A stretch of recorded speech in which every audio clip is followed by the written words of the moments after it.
Hey everybody, Matt Hill. I'm here in Tulsa, Oklahoma, and fan favorite, Dave Ramsden-Wood.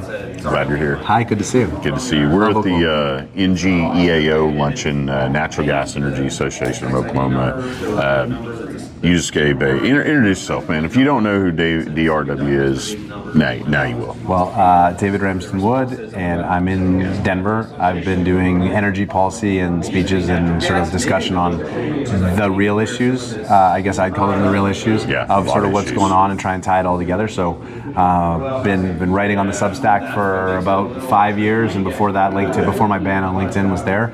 But no, I love doing this stuff, and I think that there's a lot to talk about around the economy and oil and gas and energy and policy and everything in existence. What anybody on Earth is doing, everything ties back to energy, our foundation for everything we do.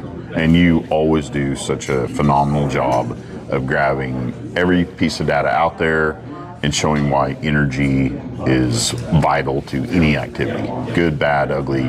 You know, your COVID stuff you did back then, everything, people's deaths, the cars we'll drive in the future, if we're going to go to Mars and live on it, I mean, whatever, it all goes back to, can we do that with our energy right now? And the policies we're doing in politics and all that. So your impact, your insights, your fervor for knowledge gives us hope, and just always impactful. I appreciate it. I appreciate it. So what questions do you have from today? Okay, so today, you gave a great overview of kind of where we're at today, things from our past, and where we're, from then to there, our energy consumption, our energy demand, our ability to produce energy. Recommendations now. Okay, because that would have been the first question. Like, okay, moving forward now. Say I'm a student coming out of college with an engineering degree, petroleum.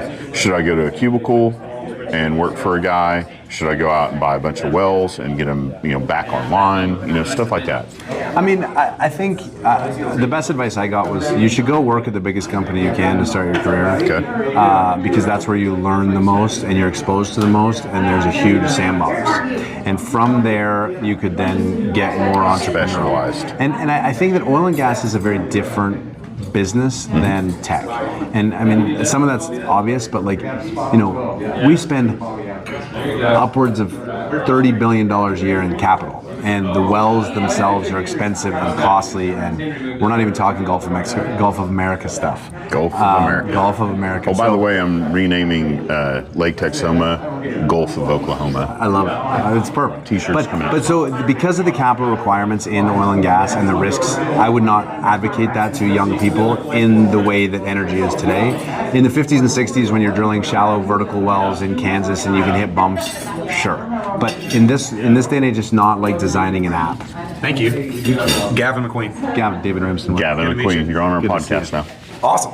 Am I interrupting this? No, not. We like you on it. Yeah, come on Come on in. So I got a question. Ask a question on camera, though. So here's the question. Okay. You go all the way back to the Clinton administration. Yeah. You got a State Department who has Department of Energy Security, and all the way going back to then, you have support for LNG into Europe. Yeah. And the director of that Department of Energy Security in the Clinton State Department came to Tulsa. She laid out a map. It looked like one of those big World War II maps with big blue arrows and red arrows, and it's Russia in red and us in blue, pointing at Europe. Yeah.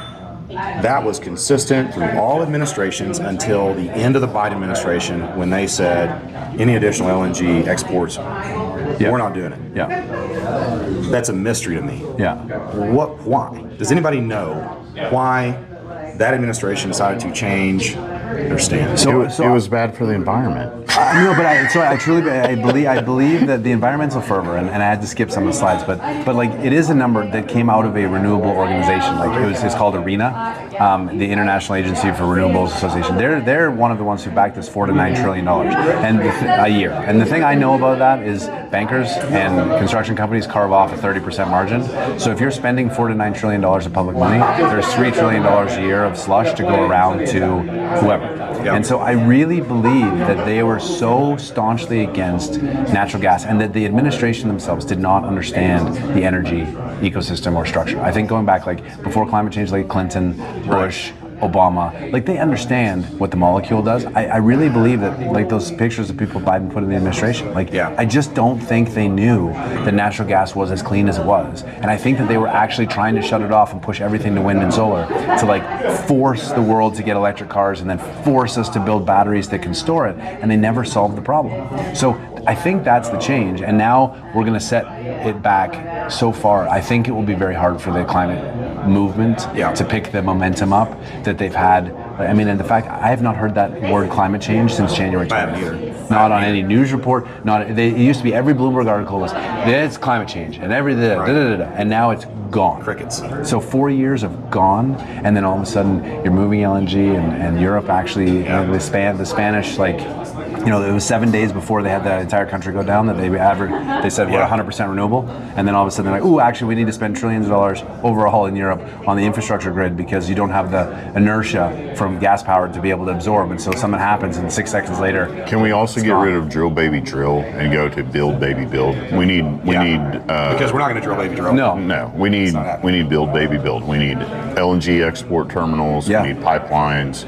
Infrastructure. Well, I think the drill baby drill actually, like, if I give, as you see on your slides in decline, they give them. You can't drill out of it. I think that Chris Wright was saying a warning to CEOs, which is we want oil. I mean, they said it January 20th in the speech. We want oil prices down below 60, and 50 would be great because it reduces inflation, and then American consumers can see it. And then Trump points to it, and he's using the Saudis and OPEC to talk oil prices down, which the net effect is going to be longer term, but Trump's not really worried about that. He's worried about refinancing $10 trillion coming due this year at 3%, not 4.5%. And it'll be fine for natural. Hey man, you drop a bunch of Permian drillers off the map and there's not that associated gas, guess what we're doing? Drilling for natural gas pretty quickly. And the other thing is, you know, I agree with you on the death statistics, but here's a big one.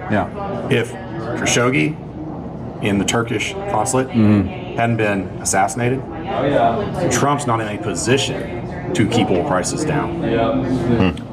So the legitimizing or re-legitimizing because you think that Saudi they lost so much credibility. The only reason that Riyadh will be able to negotiate the peace treaty between Ukraine and Russia is because we're making it happen. We're agreeing to that, and the only reason they want to actually do that, and the only reason they're building cities like Neom, etc., using 25% of the world's steel, is because they are having to re-legitimize themselves because their crown prince murdered a guy. I mean, that's a really interesting tie. I hadn't put that together, but it totally makes sense. Yeah, they have to, because the Biden administration, I mean, how long did they spend they wouldn't talk to him, pushing him under the table and not even engaging with him? No, speaking of which, mine baby mine. We need everything made of steel to be mined out of America too. Good Lord. We need to get going on our resources. To your point, we don't need drill baby drill, we need explore baby explore. Yeah, let's go dig under there. Let's get it all up. A lot of natural gas. And so the natural gas helps obviously, and then for oil, which will always be a viable part of the economy, we need to take US technology and get into countries with rule of law.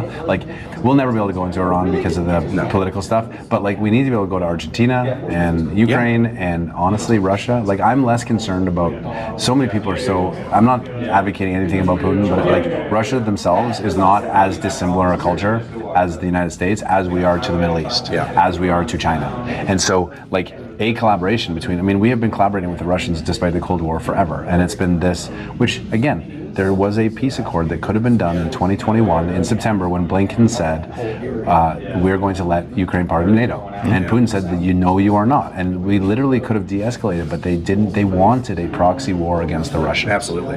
And that's where we're at. That was always a weird thing for me, though. So I totally agree with you on Nord Stream. But then at the same time, they're at the end of Biden. I think you're right. I think there was way more incompetence at the top of our country than most people want to recognize. And we are back to kind of playing chess globally. I think we should not give up on Africa, in particular South Africa. We should boot the Chinese out of there, and we should take Africa back, because that's where all the population is going to grow in the world.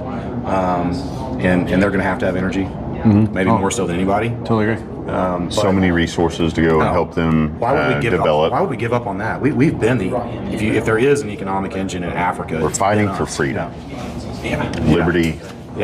clean energy from natural gas.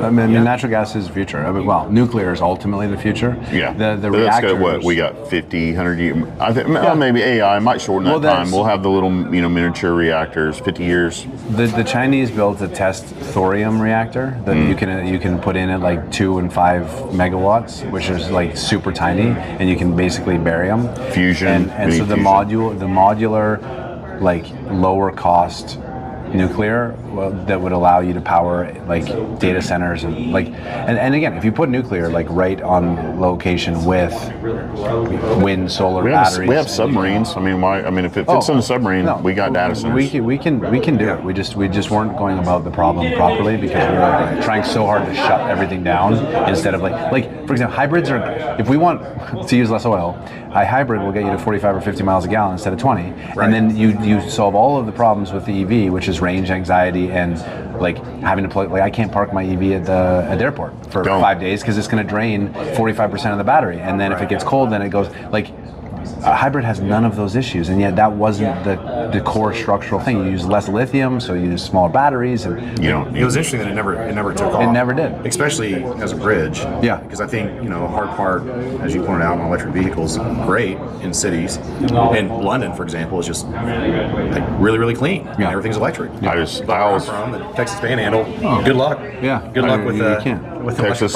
Texas Panhandle. You're part of us. You have a huge part of. Huge gas that we have. So much gas out there on tap. I always just fall back to we need to burn natural gas for energy, electricity, and oil should always be made into products. Stop using gasoline. We're past that now. We're certainly close. Close. Well, hey, appreciate your time. Yeah, cool. Good to meet you. Thanks for hopping in. Hey, introduce yourself on the. You're on here, right? Yeah, Gavin McQueen, Anthem Energy Partners, Tulsa, Oklahoma. There we go. Love Tulsa. Good to meet you. Good. Thanks for coming over. Matt Hill. Gavin McQueen. We'll find you on LinkedIn. We'll tag him on LinkedIn. We said it all. Love it. I like it. That he didn't even know he was coming on. Yeah, I mean the Khashoggi tie is. You want to walk downtown Tulsa with your Jesus shoes on and go like man on the street? No, I got to get to check out my investment in Broken Boat. Oh, you got in with Max. Yeah, man, we love Max. I'm excited. I haven't been down there, and I think that there's, again, if like the macro of this what's my thesis. I think we have to slow the economy down to the point where we can lower interest rates naturally, so that mortgages can become less than 5%, so that we can actually move the housing economy. Because at 7.5%, even if that's by historical nature, even if that's normal, house prices doubled since 2019. Oh, I'm not moving out of my house. I got 3% interest. You have half the price for a house at 3.5% mortgage versus double the house at 7. So the cost is 4x. Yeah. And people can't afford it. And so step one is you need to slow the economy enough to be able to lower interest rates. And if that happens, I think that you start seeing housing. You'll see guys like me finally go get my barn dominium and my land that I want. And that's the theory we have around this Broken Bow area and others. I have a number of houses in Denver that I'm redeveloping. That's smart to do. You go out and develop that because I want out of my house sometimes now, and I want to go down there on vacation. I think I actually have one of Max's houses renting out for a bachelor party coming up. Oh, nice. Well, I'm going to get to check it out in about 3 hours and 15 minutes when I get there. I hope you brought your fishing gear. Go get a guide down there. That is going to be on my next trip. All right. So, well, appreciate Dave Ramsden-Wood. Please buy his book, What the F is Wrong with Everybody Else. You can find him on Substack. Please follow him on Substack, LinkedIn, any other platforms. Not just that. That'll work. Take care. God bless you. Anytime. Love you, brother. God bless. Bye.